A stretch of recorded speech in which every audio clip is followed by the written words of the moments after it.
Okay, let's continue on with Tyrion here. Okay, when we last left Tyrion, we had them all looking out at the dragon in the bay, burrowing into the Victorian's ship, finding the Chekhov's bacon, ending that story. So let's continue on here. Anyway, so the idea is that this dragon scares Brown Ben Plum into continuing on with their ruse. So he says our plan remains the same, decided Plum. Instead of riding to Sir Grandfather, we yield at the Western Gate. So Barristan is defeated. We don't know where he is in the field, if he's even alive. So they'll just go to the Western Gate and yield there and hope to come in. Of course, the characters here don't know that in the Quentin chapter, in the Boy in the Pyramid chapter, we've established that the gates aren't opening. Um, but that's kind of this like doom thing here that they're going to try to yield at the Western Gate. Of course, there's going to be another thing that makes them not want to go there. So in a sense, they're kind of saved by the trebuchet, because had they gone to the Western Gate, they wouldn't have been let in. But because an attack happens at the Western Gate with the trebuchets, they don't go to the Western Gate, so they're kind of saved by that. Anyway, they nodded. There seemed to be little more to say. The second sons merely stood and watched the dragon tear apart a burning ship. "You sellswords are fools," called a voice from the tower. It was a new man this time. He was handsome, very handsome, tall and slender, with his hair shaped into two great antlers. Upon his shoulder sat a golden lemur, and upon his lips a cocksure smirk. No wonder his brother hates him. This is just again getting into the idea that these second sons are not as good or not as blessed as the first sons. Tyrion, a second son. He's got his Jaime. Stannis has his Robert, that sort of thing. Ned has his Brandon. But the idea is that Stannis is bald. Tyrion is a dwarf. Ned is not as good looking as Brandon, things like this. And so the same sort of thing is happening here with the Beastmaster and the Beastmaster's brother. And so, we have elements of this, like the golden lemur kind of reminding us of Jaime, and the antlers, which is kind of reminding us of Robert and things like that. While the younger brother had thinning hair and everything. Anyway, begging your pardon, are you the noble Ishak Zo Malgaz? No, there's nothing about this name. That's just we just took sounds to create the Beastmaster's name. The slaver ignored Plum's question. "Use the heritage to dispose of the hostages. Impossible. Has no one told you?" Brown Ben shifted his helm to scratch his head. "My orders." The Beastmaster chuckled. "We have prepared the trebuchet for the Palios." So this is somewhat getting into like, why is the drunken conqueror ruling and things like this. It seems like something secretive is going on, and so this is the idea: is that there's actually a secretive thing going on with the wise masters that the Beastmaster's brother didn't know about, that the Beastmaster did. But this is part of their big plan. Tyrion, in A Dance with Dragons, says that the wise masters think about this whole thing like it's Syvas, and so here they are actually thinking about it like it's Syvas. So Tyrion's trying to remember Palios. What does Syvas have to do with this? And this is a little bit. So one thing that doesn't really fit with the story, and we just kind of have to accept that Tyrion picked up Syvas and his ability to play it just like incredibly and immediately. Because you got to remember that like Syvas is a new game in Volantis. That's just made it to Dorne in the story, and just making it, I think, King's Landing and things like this. It's spreading as the story goes. So Tyrion has never played it until he meets Halden, and so the fact that he's actually very good and can beat Halden so quickly is it's a little weird. I mean, you're supposed to think that Tyrion's just a genius and can pick this stuff up. But I know that the first time I read the book, I just assumed that Tyrion played um, Syvas his whole life. But no, he actually learned it from Halden and then just became really good immediately. And so this, we kind of get into Tyrion learning the game. Tyrion's mind leapt back to the pole boat, the naked septa a little more, river full of turtles. It was there the sharp-faced half-maester had first showed him the cavalry and spearmen, the catapults and trebuchets, the elephants and dragons. For the better part of an hour, he had rattled on about the moves, the counter-moves, the strategies. The game is one of feints, YOLO. Back then he was known as YOLO. Tyrion was known as YOLO. Halden had told him, an attack where your opponent defends avails you nothing. What did he say about Palios? Just then a loud chunk thump sounded, and the great trebuchet released another load. It wasn't bodies that flew this time, but boulders, heavy boulders. Hadn't he seen something like this before? He had, the Blackwater. Now, I will say that in real life, in real history, trebuchets and catapults did not shoot boulders and pitch that weighed more than human beings.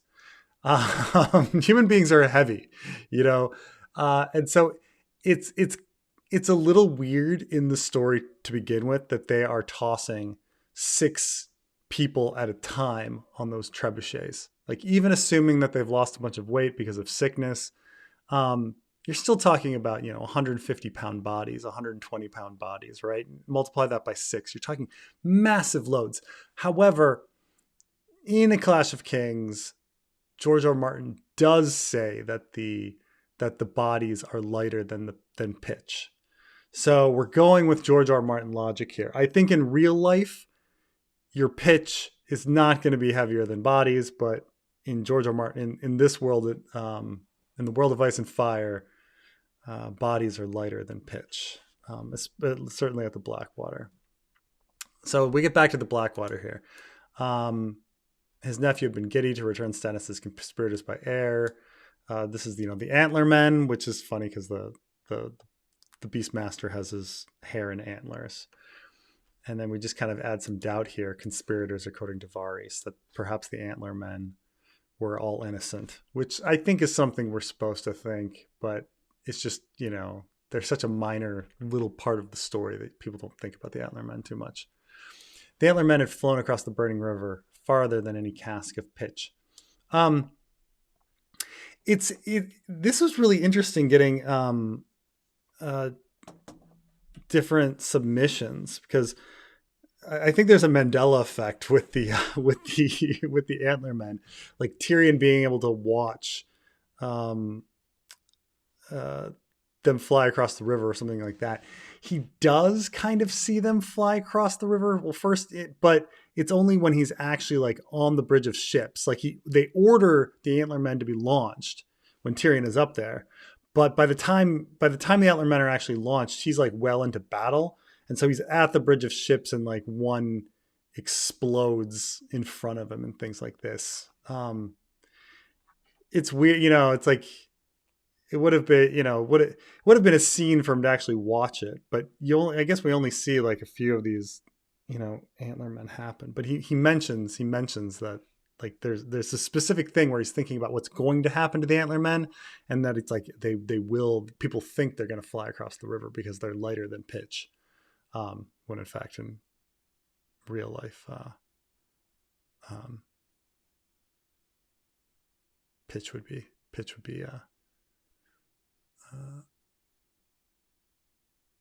right. I'm like trying not to be confused here. But yeah, human beings are going to be heavy. They're going to not go as far as pitch. One had even burst in front of him. That did happen, blood splattering into the slit of his helm. He could almost feel the flames of the river now, the scent of blood in his nostrils. And we're going to get back to this scent of blood, because this plays into the story a little. The clutches were flying yet again, here and now, larger, heavier, and shorter to fall. The bodies that landed just within the city, which meant the boulders. And this is something I do actually think that George R. R. Martin was planning when he's talking about these trebuchets. Like, what exactly? Like, everybody is sitting in the story saying, "Oh, these trebuchets are stupid. Why are you wasting your time launching bodies?" And the only other time in our story that we hear about bodies launching is this disparity in weight at the Blackwater. So why bring up the Blackwater and bodies launching farther than pitch? And so I felt this needed to come back. So here they throw boulders. They're going to be heavier than the bodies, which is heavy boulders, considering that these things were throwing 6 bodies. Tyrion could see them drop, but he felt the ground. He could not see the drop, but he felt the ground at impact. He heard the crash and screams over the din of battle, and he knew just where they'd landed, the gate, where Sir Barristan's retreating men were clustered outside. So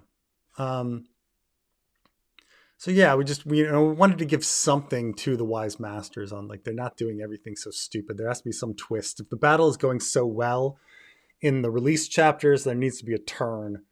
And so it's like, you can't have something has to be clever about their plan. And their plan was that they were measuring the distance of how far things could fly with the bodies, and then they switch it to the boulders. Now he remembered Haldon's lessons. Had his friend even been clutching a trebuchet as he spoke? For a paleo strike, you feign attack at a distance, but strike a closer target instead. The western gate was no safe place for a retreat, no place to yield. Even if they managed to make it there, the guards would never open the gate for fear of a stone flying through.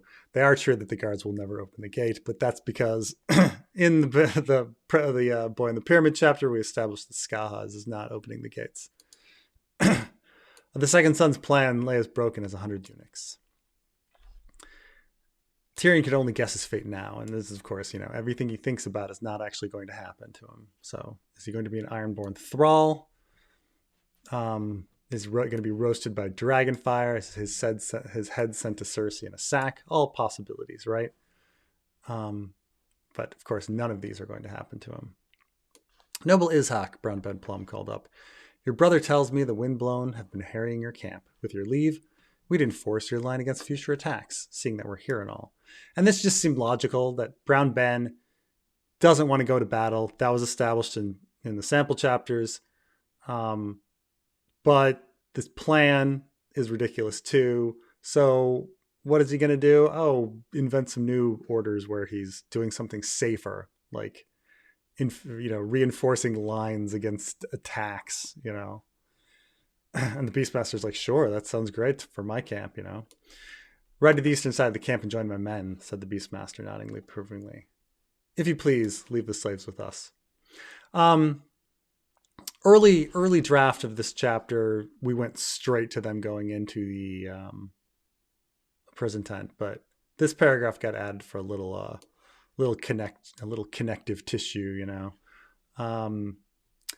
explaining like why Tyrion didn't do anything. Tyrion had half a mind to untie his wrists, remove his cloak, and show the slaver's armor as proof of the sellsword's scheme. He could tell the Beastmaster about the contracts, the disregard for orders, the dragon banners, and Brown Ben's saddlebag. But for what? So 500 brothers could die with him. Plum was doing what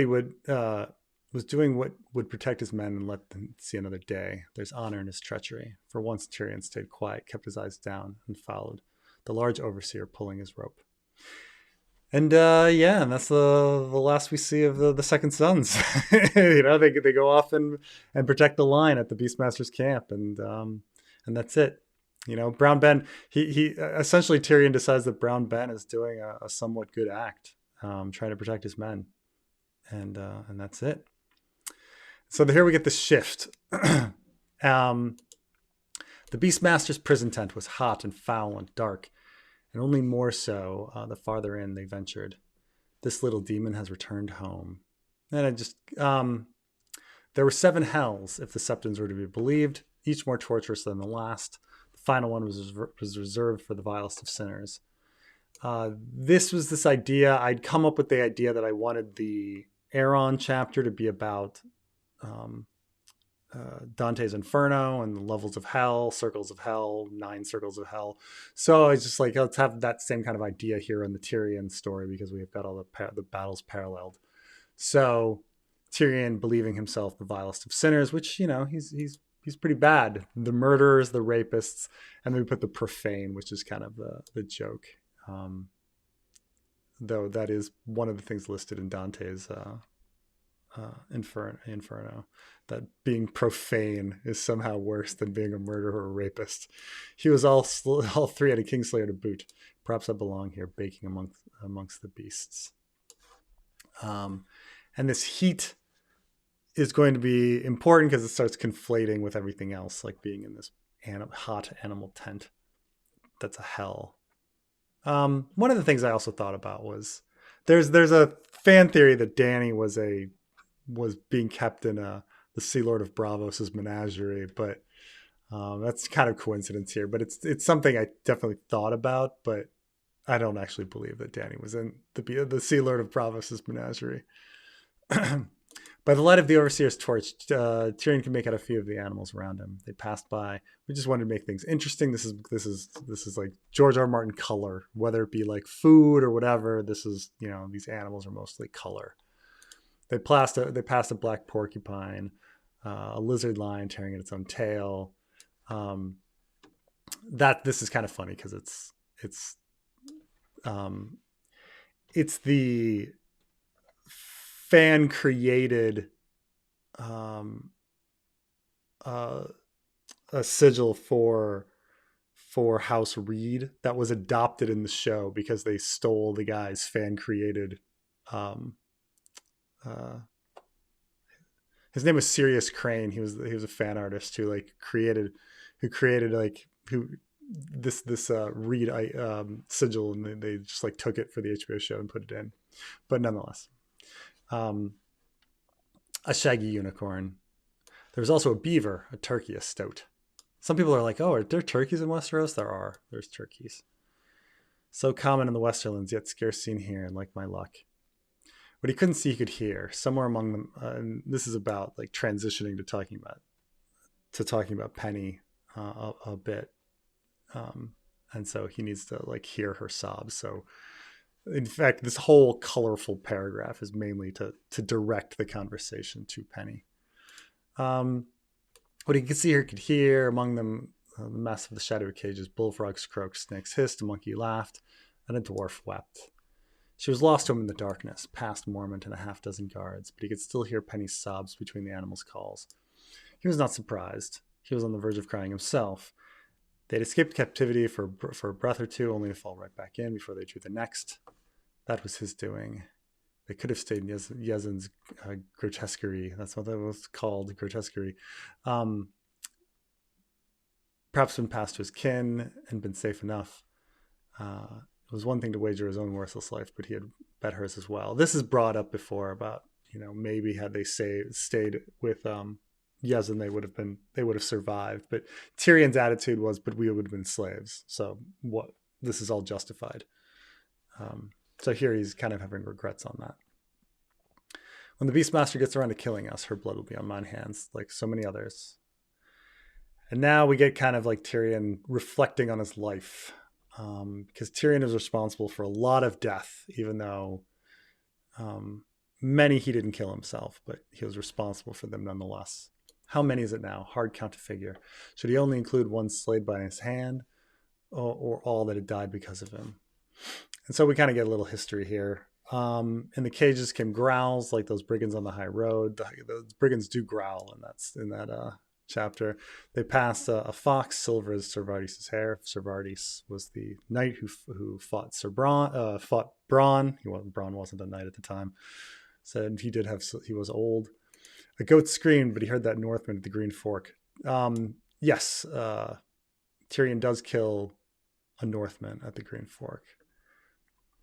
A bird sang Simon's song. We don't actually know if Simon died, but he orders Simon to be killed and chopped up and put into bowls of brown. So we don't know what actually happened to Simon Silvertongue, but Tyrion would think him dead. He could feel their beady eyes watching. in what, so now it's less poetic here, but we're getting to more of a list as it the number of dead people increases. There's an increase in pace. In one cage was Nurse. He was the one he poisoned with the mushrooms. In another, Oberyn Martell, who defended him. There was Groat, who was responsible because people thought it was Tyrion, and Shay, who he murdered, and Al Ardim, who he ordered to be dropped off a ship. We don't know if Al Ardim actually died, but he would think that he's dead. And everybody's like, Al Ardim reference. Yeah, of course I'm going to make an Al Ardim reference. And all the men at the mud gate and on the bridge of ships, because, he sends them into battle, and not to mention the wildfire and the chain and all these things that are his responsibility. There were so many at the Blackwater, the wildfire. The heat was unbearable. And here we're getting the conflation of like of the Blackwater and the tent and hell. So we've got these like three things going on at once. Now it's not just the heat of hell or the heat of the tent. We have the heat of the Blackwater and the fires of hell, the wildfire. So he's talking about the smell, the screams. They were coming from everywhere. So now we get this conflation. He's talking about the war. Is he in the battle? Is he in hell? Or is he in this tent from all the cages? And then for like a blast from that accursed war horn, we go back to the hell of that war horn, everything being conflated together. He heard his father again because he heard him with the war horn, his mother. This hadn't started with the direwolf. It had started with her. No, it had started with me. And now he kind of realized he's feeling a little guilt about everything, starting to realize that he's the creation of his own hell here. The torch fell. The ground met Tyrion's face as the sound of steel biting into flesh erupted all around him, all about him. One man shrieked in the dark, then another. A warm rain of blood fell upon Tyrion, followed by a body which knocked the breath from his lungs. What madness was this? Did Mormon think he could fight 6 men? This is how we'll die then. No, there must have been more than one attacker. Who? The Windblown?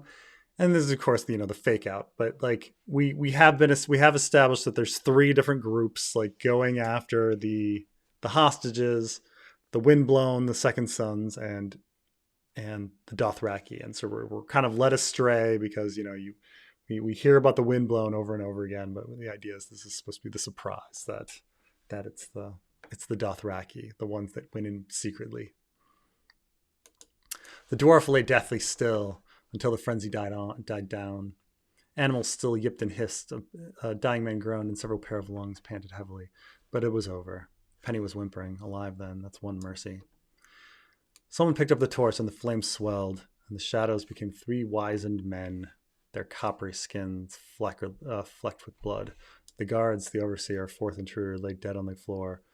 And here we get the surprise. Romo, because Jorah's going to recognize him. Jorah's traveled with Romo and the rest of those Dothraki for 2 years. I'm trying to think, it's been a long, long time.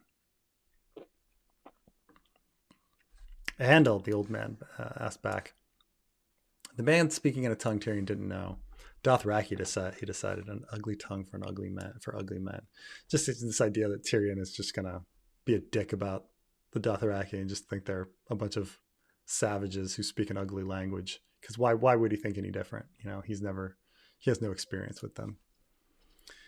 You speak horse, do you, Mormont? This is the Tyrion's cleverness. Tyrion's pretending to be clever, and Tyrion interrupted. He wriggled out from beneath the corpse, freed his hand, and wiped blood off his face. So this is this idea that he's covered in perfume, but now he's also covered in blood. So, and he's, fear, whatever. But he's got a lot of things that can be smelled here. Be kind and request a Khalasar to come to our rescue. 10,000 screamers should suffice. That's kind of a little joke about, how many screamers does it take to take over Westeros. I think, can you do it with just the Golden Company? Can you do it? I think Viserys says 10,000, that he only needs 10,000 in Game of Thrones. So Jorah has to explain. These are the Queen's Jaqaran. Jorah explained, mercy men. How kind of them to answer my prayers. Everything's got to be a quip. They're not here for us. They want Jogo, the blood of the Queen's blood. The honor of the Khalasar demands his freedom. A glimmer of metal near Tyrion's feet caught his eye, so he snatched up the iron ring from the overseer's corpse. He gave the keys a jangle. Let's hope there's some honor to be found then. At the back of the tent, they found a cage large enough for lions. The hostages within were manacled, ankle to ankle, wrist to wrist. The horseboy squatted. These nicknames come from the previous chapters: the horseboy, the eunuch, and the whore. The horseboy squatted, barking something at his fellow Dothraki. Beside him, the eunuch sat quiet, patient, expressionless. As for the whore, he was sprawled out at the back of the cage, as if he were lounging in a garden. And so we don't get much, we have to be very quick with all of these characterizations because there's a lot of action going on, a lot happening here. But Daario has to be Daario. So good of you to rescue me, Mormont, Daario Naharis said, grinning, a gold tooth shone in the torchlight. You keep interesting company. Dwarfs and Jaqaran. I would have sooner expected lambs and butchers. The joke here is that Jaqaran are mercy men who kill the injured and the deformed and things like this. So that what he's saying is that a Jaqaran would be naturally disposed to kill dwarfs. This is why he's saying I would have sooner expected lambs and butchers. Butchers kill lambs. Jaqaran kill,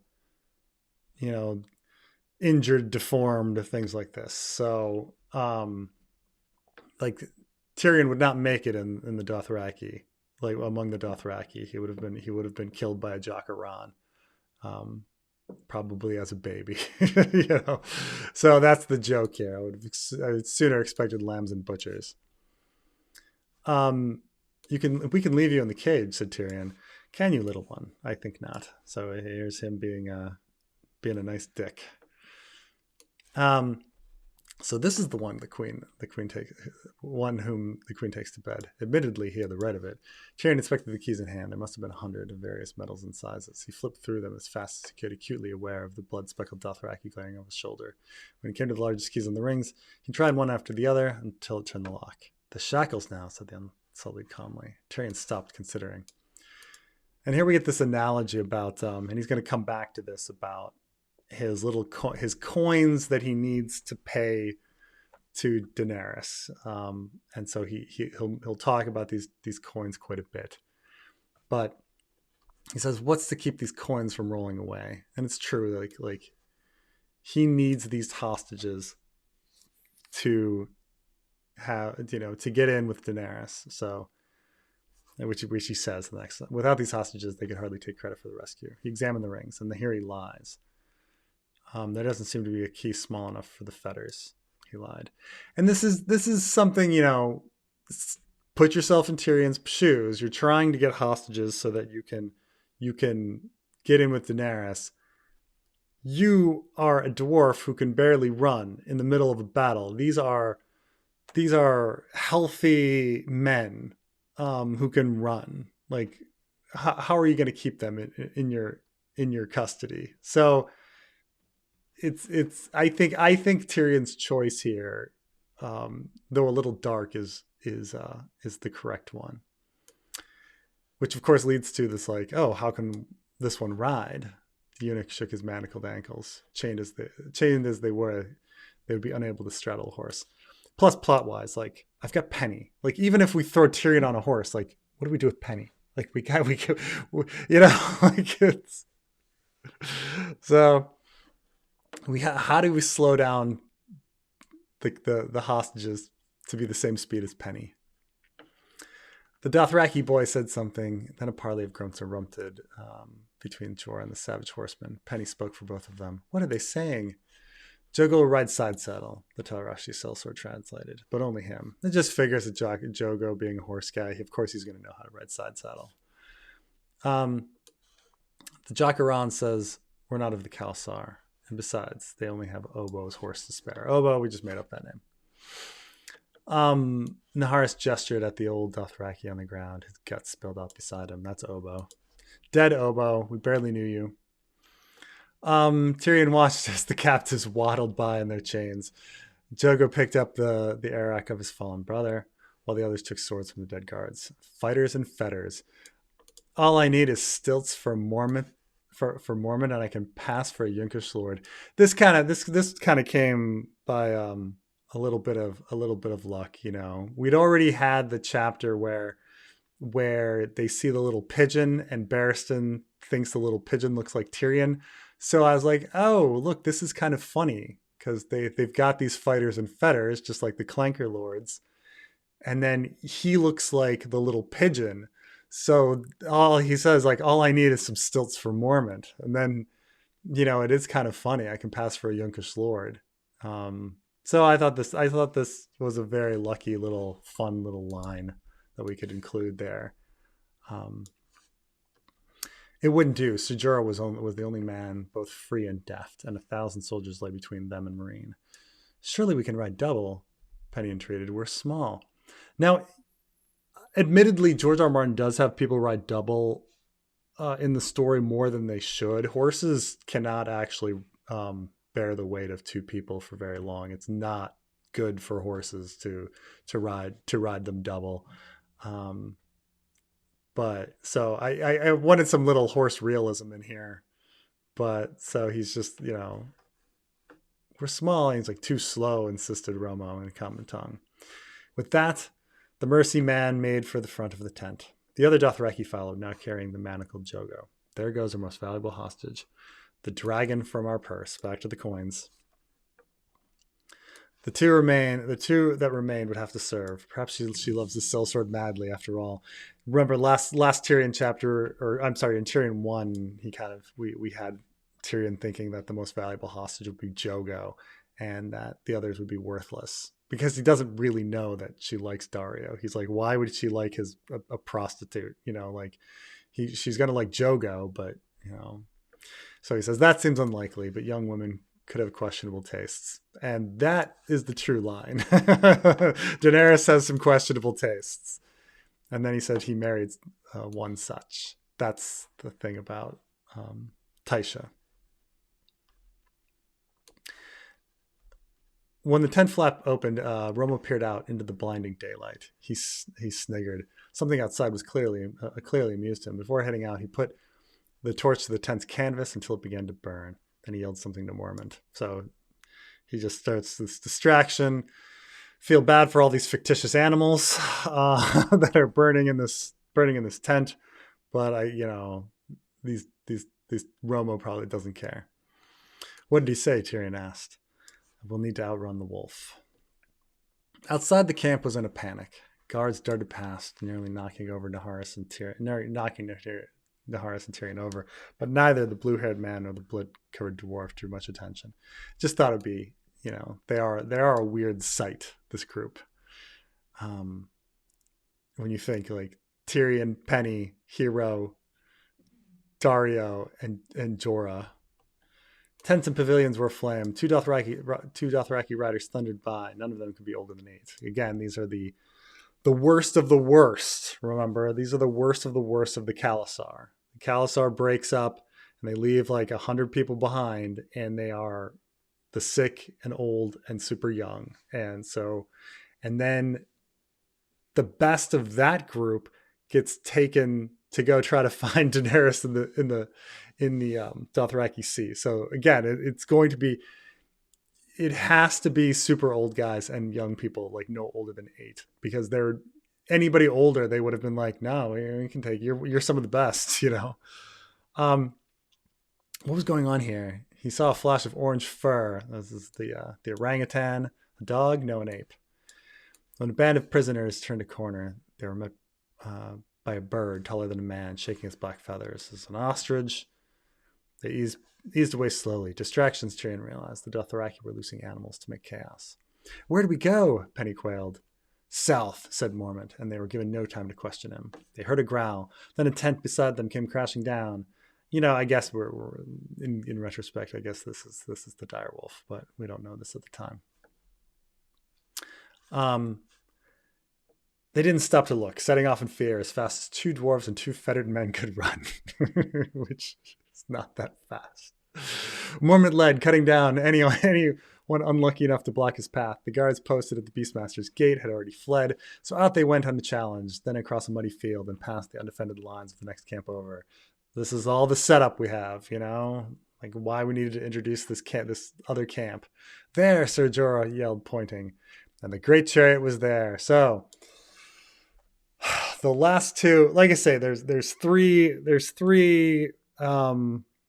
I keep saying this. There's three wise masters introduced in the appendices that were not used: the perfume hero, the charioteer, and the beastmaster. And so this story like involves the three of them. The perfumed hero is there with his perfume like on the breastplate. The beastmaster's tent is holding the hostages, and the chariot, it explains how we're going to get these dwarf characters who can't run very well across a battlefield. So it's utilizing them. Who knows if George R. R. Martin had this in mind, but I think it works out pretty well. The function of each of them, The great chariot was right when they left it. The slaves attending the prized antique either cowered or froze when the five of them bowled through to climb aboard the carriage. Mormont snapped the reins and the Zemetery exploded into a gallop. Gods be good! Tyrion flew back and managed to catch the upper lip of the carriage, and Penny grabbed hold of his waist. Now we're in the action. Naharis and Hero stood to Jorah's right and left, swords in their manacled hands. The chariot raced through the camp, swerving between tents, the wheel's blades slashing through canvas as they went. Slaves jumped out of the way, screeching, the ones who were not fast enough. And we get all the George R. R. Martin violence. People getting hit by these blades. Mormont struck east. Most of the charioteer's soldiers were gathered there at the line. But when they saw the war machine careening towards, they scattered in alarm. One lonely soldier stood his ground, the spear pointing upward, and the horse screamed and the chariot shuddered as the man was trampled underhoof. However, he was successful in killing the horse. They slowed. One of the horses had gone limp, the spear dangling from its belly. Bound to the chariot, it was dragged between the others, its lifeless legs dancing in the mud. This is actually kind of what happens when one horse dies in a chariot. Damn it, we can't make haste dragging that. They could cut it loose somehow. So he leaned over to examine this web of leather that he kept the horse strapped in place. Then he saw something flying by in the corner of his eye. Is that Clang? Originally, I just had it like ricochet off his armor, but somebody pointed out like, no, when you're hit with one of those balls, it's insane. It's gonna, these things are slung at enormous speeds, so it's like really something has to happen. So thinking of that, I was like, okay, Tyrion's gonna knock himself back, but then we're gonna have like the jet and jade filling the air, just like Rhaegar's rubies. So this is a little reference to Rhaegar's rubies, the jet and jade filling the air, where the slinger ball hit. Tyrion found himself on the back. He gasped for air. His head throbbed. His chest ached, but his groans were drowned out in a Naharis. Slingers! The sellsword yelled. Duck! So it makes it more vicious, the more visceral that he just pelted with this ball. But it does save his life. Thank goodness he was wearing the armor. They all dropped low, the sound of hail echoing off the carriage, dents appearing in bronze all around. Hero plunked down beside the dwarf, his face on the chariot's floor, warm blood puddled beneath Tyrion's. Hero dies. We needed some violence. Obviously people are like, oh, you killed Hero, the least important of them. But warm blood puddled between Tyrion's hair. Now he's getting even more blood on him. He sat up and gave his head a shake to clear away the dizziness. Penny was covering her eyes while Naharis and Mormont exchanged our looks. Beside him was a mess of blood and brains. With a kick of the Tyrashi salt-stained boots, the unsullied corpse fell from the chariot into the mud. That's his Daario Naharis's boots are described as salt-stained. This was part of the theory of Euron versus Daario, but of course they're probably salt-stained from salt. But rather than him being on a ship, you're hiking all the time or walking around all the time, they're gonna get salt stains from sweat. Tyrion watched the body shrank in the distance. The purse grows ever lighter, again with the coins. I must hold this Naharis as a pander clutches his last copper. I'll try to have some Tyrion poetry in there. But as Tyrion stared out the back of the carriage, he saw something else bounding towards him. And this is the ridiculousness of this chapter, taking it up to 11. No, no, no. How? Does it smell me still? Of course, he's covered in blood and perfume and fear. Make the horses bleed, Naharis yelled, ordered Sir Jorah. The knight's eyes widened. He jumped up, reins in hand, and snapped them up and down like with a madman's fury. God speed us on our way. Um, God speed us on our way is a saying in Ice and Fire. It usually means good luck to you, but here he's using it as a joke. He's saying God, not just, like when you say Godspeed, you really mean like luck to you. And so they say Godspeed you on your way in the story in Ice and Fire, and it means luck. But here he's actually saying speed. You know, luck and speed is the pun. The thing still raced over the battlefield, intent on its prey. It wasn't closing in, but it wasn't falling behind either. That's how wolves hunt, he remembered. They stalk and wait for their prey to flag or stumble. And this is, if we go back to the direwolf chapters, this is certainly part of that. But it is true. They don't chase and catch. They stalk until something happens. The southern gate, Mormont, Tyrion urged. Where do you think I'm going? Sir Jorah bellowed. This dead weight isn't doing us any good. Tyrion rose with Hero's sword and slashed at the low strap behind the fallen horse. It did nothing. He got another, then another, no avail. It was one of those things like, well, we need them to be going a certain speed, but at the same time, like, aren't they going to try to do something about it? He tries to do something, but nothing happens. The walls of Marine loomed large every moment in the shadow. He could see a few soldiers here and there, broken, fleeing in different directions. They were like 1,000 birds erupting from a tree, as colorful as the Beastmaster's flock. Some were unsullied, bronze caps shining. This is the retreating unsullied from Barristan. A few were armored in pink, impossibly tall. Here's a few herons left over. Many were naked. These are the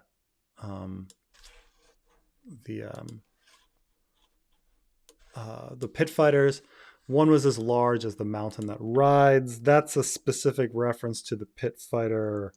Let me look up his name. His name was Gorgar the Great. Isn't he huge? I think it's Gorgar the Great. Gigantic. Yeah. So that's Gorgar over there. And then here we just get this, like, I know we needed to have a shout out to the Carthian cavalry because they need to just appear in the story, but then it's like, why not make a reference to the others here? So others were there as well. Pale riders stalking the Carthian cavalry, but it's, then he spotted Romo and a score of Dothraki riders. They too were heading towards the southern gate, yet they moved no faster than a canter. Jogar's side saddle slowing them down. That is true, that you cannot ride as fast side saddle as you can, and so that would be slowing them down. The chariot, despite dragging a dead horse, was gradually gaining on them. And it's true, you're plowing forward full gallop, and they're trying to ride side saddle. You're probably going to catch them. And they weren't alone. To his left, hundreds of riders moved into formation, blue and white standards flying. The wind blown. We knew that we needed the wind blown in the chapter 2. They're finally here. Led by a large man with a warhammer slung on his back. That is Arch. They angled to intercept the Dothraki, and perhaps the chariot as well. Tyrion cursed Naharis' blue hair. Their hostage could be spotted from a mile away. The idea is we just want more and more things like just going wrong for them, like in this story. Like the idea is that, like, nothing can go right. Like the whole chapter is just things going wrong. So when something lucky happens, you need to have something else go wrong, to balance it all out. Like the thing that was right was the fact that, like, that was lucky was the fact that the Dothraki saved them. Like Tyrion, the plan falls apart, so Tyrion gets imprisoned. It's a horrible luck. But then the Dothraki let him out, but then they steal his most valuable hostage, so that's unlucky. And then Hero dies, and that's unlucky again. And their horse gets killed, and they can't get rid of the dragging horse. And so now the windblown are there. You need lots of negative things happening to balance out the luck. The windblown were closing in, and a few of the sellswords pulled ahead of the pack. What are they planning? And it's true. Like, what would they do if they're trying to steal a hostage? You can't just start loosing arrows at them. So, what would you kind of do? They couldn't attack with arrows for fear of harming their Tyrashi prize.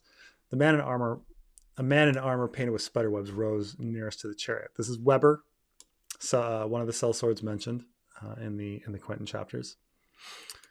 Careful to stay ahead of the wheel's blades. He had a mace in hand. Does he hope to bludgeon the horse?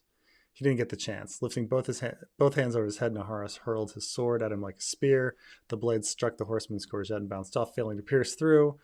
I mean, it's true, though. What are you going to do with a sword? Like, launching a sword, it's probably not going to do anything.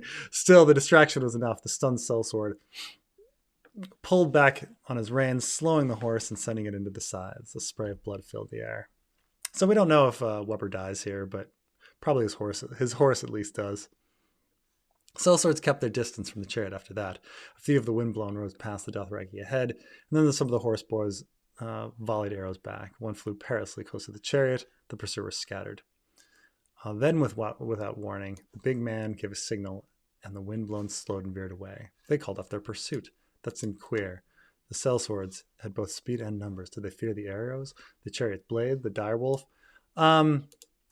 They probably feared the dragon. They probably saw the dragon, but could have been all of these things, any of these things. It's just not worth it. When Tyrion saw the toppled ghost of Astapor, his heart fluttered. Yes, we hear about Marcellin's men bringing on the ghost of Astapor, so we know it's kind of near the southern gate. The southern gate nears. The chariot had caught up to the Dothraki, and soon they were surrounded by the riders, children and old men blocking his view. He could see behind him, however, where the wolf was still in pursuit, not 300 yards back. To its old bones not tire. So we kind of needed their vision to be blocked because we're going to have the surprise of the elephants. So this is kind of needed to happen. The Dothraki began falling behind, revealing the walls of Meereen to Tyrion's eyes again. He searched anxiously for the gate. There it was, and it was open.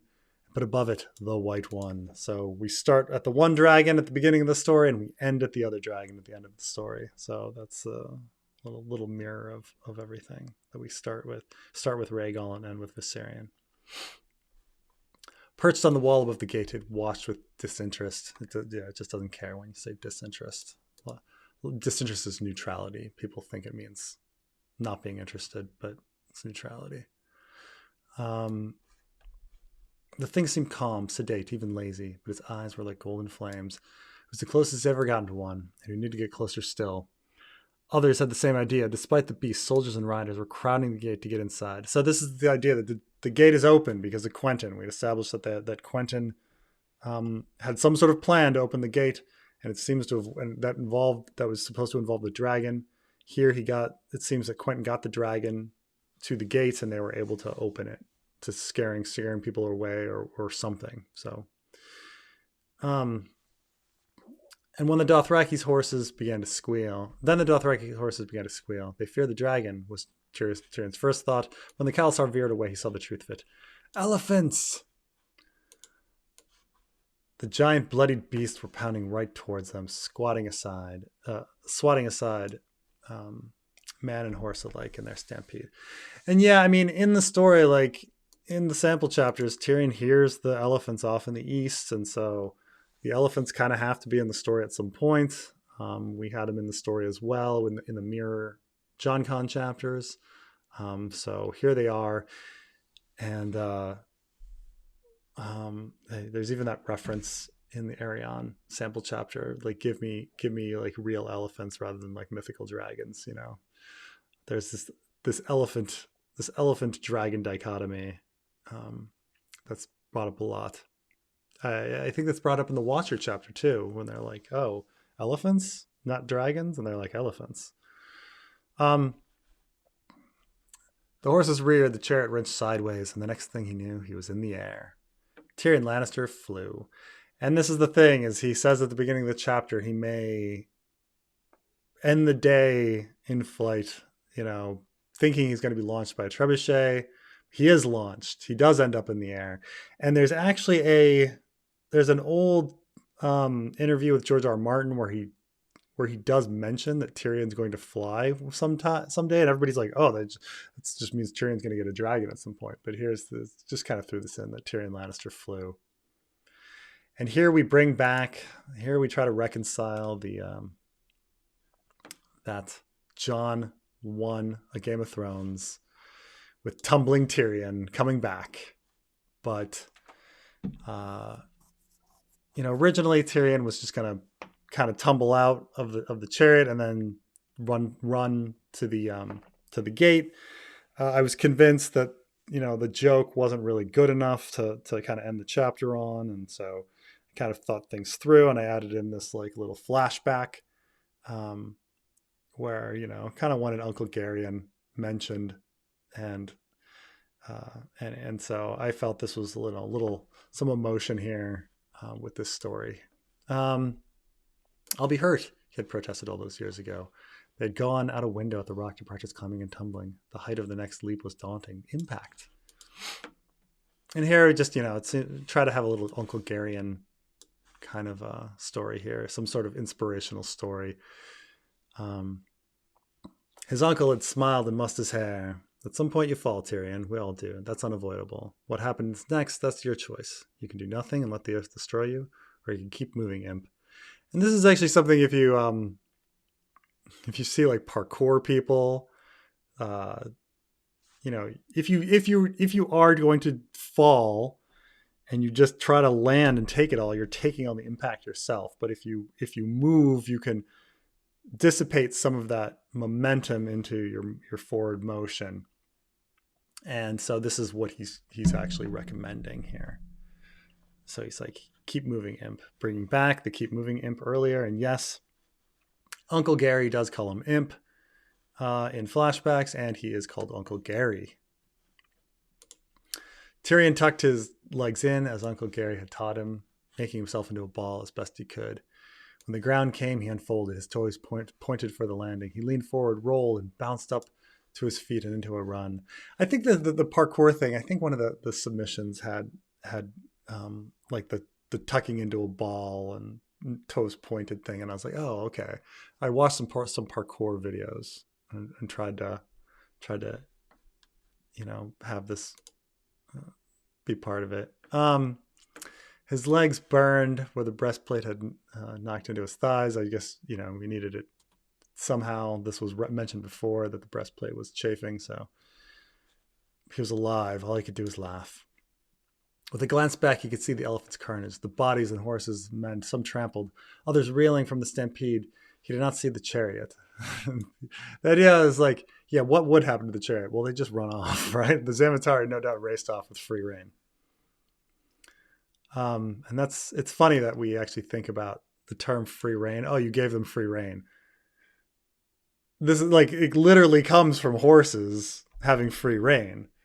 So this is a situation where they actually have free rein. It would be called free rein.